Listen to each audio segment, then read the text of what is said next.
сол салық кодексінің бүгін қоғамға, бүгін кәсіпкерлерге, бүгін жалпы осы ахуалға елді асырап отырған азаматтарға, шағын бизнес өкілдеріне, жалпы бизнес өкілдеріне қалай әсер етіп жатқанын жаңа білу үшін, сол салық кодексін қандай оймен қабылдағанын елге түсіндіріп беру үшін осы салық комитетінің басшыларыменен Ақ Жол партиясы бүгін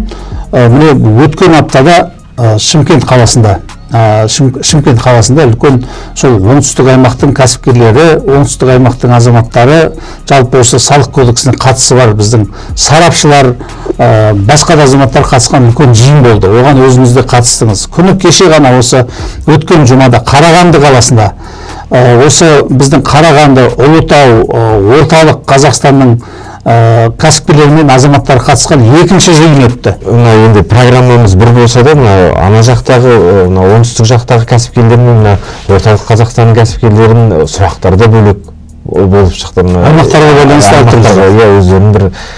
сұрақтары да бөлек болды. Сол үшін енді одан келесі жұмада, осы жұмада жалпы Абай облысына барамыз, одан кейін келесі аптада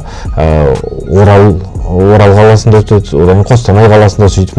жалпы біздің партия әрбір жұма сайын осы салық кодексін түсіндіру және секілді адамдардан арыз алып, ол арыздар тағы да дайындап